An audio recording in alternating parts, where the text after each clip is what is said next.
कभी कभी कुछ गाने ऐसे होते हैं जो सिर्फ सुनने के लिए नहीं होते, महसूस करने के लिए होते हैं। गहरा हुआ बिल्कुल एक ऐसा ही गीत है। तो आज हम इसके सिर्फ मतलब को नहीं समझेंगे, बल्कि इसकी रूह में उतरने की कोशिश करेंगे। इसकी एक एक पोएटिक परत को खोल कर देखेंगे। गाने की शुरुआत ही होती है एक बहुत सीधे लेकिन उतने ही गहरे वादे से। तू अगर मेरी, ये हवाएं तेरी। ये सिर्फ एक लाइन नहीं है, ये अपनी पूरी दुनिया किसी के नाम कर देने का ऐलान है। और बस यहीं से इस गाने का जादुई सफर शुरू हो जाता है। लेकिन जैसा हम जानते हैं, कोई भी अच्छा गाना या अच्छी कविता सिर्फ शब्दों का खेल नहीं होता। जो शब्द हम सुनते हैं वो तो बस सतह है। असली एहसास, असली मतलब तो कहीं ज्यादा गहरा होता है। तो ये गीत सिर्फ एक गीत नहीं है, ये एक एहसास है, एक पूरी कहानी है। और जैसा हम आगे देखेंगे, ये एक इनकलाब भी है। तो चलिए इस कहानी के अलग अलग पड़ावों को एक एक करके समझते हैं। इस लव स्टोरी की शुरुआत होती है इसकी सबसे मजबूत बुनियाद से।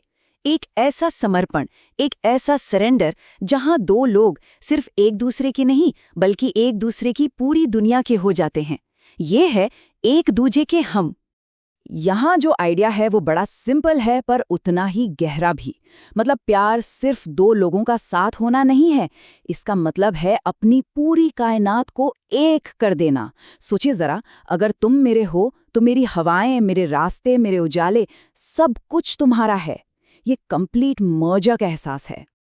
अब गाना एक बिल्कुल नया मोड़ लेता है। यहाँ प्यार सिर्फ एक मीठा सा एहसास नहीं रह जाता, नहीं, ये एक ऐसी जबरदस्त ताकत बन जाता है जो आपकी पूरी दुनिया को पलट कर रखते। ये है मोहब्बत का इनकलाब। जरा इस लाइन पे गौर कीजिए। लिखने वाले ने प्यार या चाहत जैसे आम शब्द इस्तेमाल नहीं किए, उन्होंने एक बहुत वजनी शब्द चुना, इनकलाब। सवाल ये उठता है कि क्यों?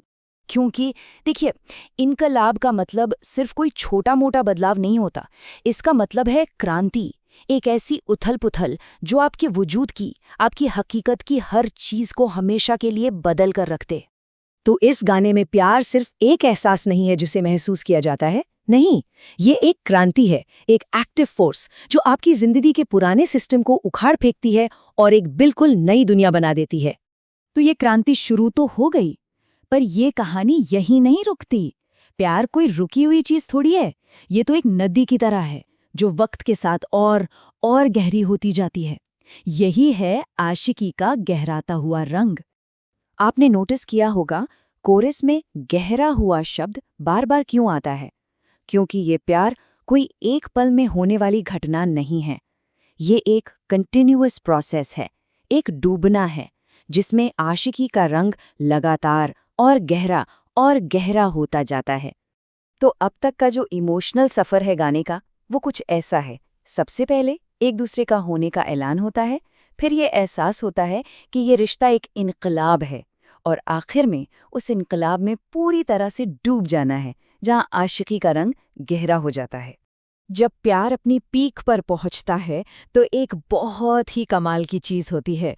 प्रेमी की अपनी दुनिया छोटी होने लगती है और जो प्रेमिका है उसका वजूद इतना बड़ा हो जाता है कि वो ही पूरी कायनात बन जाती है। अब तू ही मेरा जहां है। और यहीं पर शायर जमीन से उठकर आसमान की बातें करने लगता है। प्रेमिका अब सिर्फ एक इंसान नहीं है, वो लाखों फरिश्तों की जान बन जाती है, एक धड़कता हुआ चांद है और जन्नत तक पहुंचने का इकलौता रास्ता भी वही है। ये है समर्पण का शिखर। लेकिन इतनी शिद्दत, इतने जुनून का एक दूसरा पहलू भी होता है, एक कह सकते हैं स्याहा पहलू। ये गाना हमें प्यार के सबसे गहरे विरोधाभास, सबसे डीप पैराडॉक्स से मिलाता है, एक ही साथ जलना भी और बचना भी। ये लाइन कमाल की है। ये जुनून और खुद को बचाने की जद्दोजहद को कितनी खूबसूरती से दिखाती है। प्यार एक आग की तरह है जिसमें जलना भी है और उसी आग से खुद को बचाना भी है। और यही तो प्यार का सबसे बड़ा पैराडॉक्स है। ये एक ही वक्त में एक खतरा भी है और एक पनाहगाह भी। ये एक ऐसी ताकत है जो भस्म भी कर सकती है, और यही वो जगह भी है जहां सबसे ज्यादा महसूस होता है। तो ठीक है, हमने सफर के हर पड़ाव को देख लिया, समर्पण, क्रांति, गहराते हुए रंग और वो विरोधाभास। अब इन सब धागों को एक साथ जोड़कर देखते हैं कि इस गीत का फाइनल मैसेज क्या है।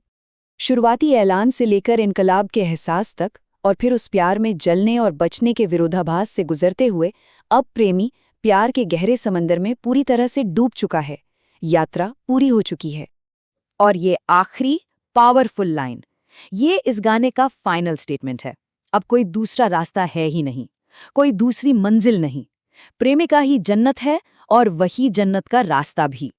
तो आखिर में ये गाना हमें एक बड़े सवाल के साथ छोड़ जाता है। क्या प्यार सिर्फ एक एहसास है जिसे हम महसूस करते हैं, या ये एक पूरी की पूरी दुनिया है जिसमें हम जीते हैं, एक ऐसा इनकलाब जो हमें हमेशा के लिए बदल देता है? इस गाने के हिसाब से तो शायद जवाब दूसरा ही है।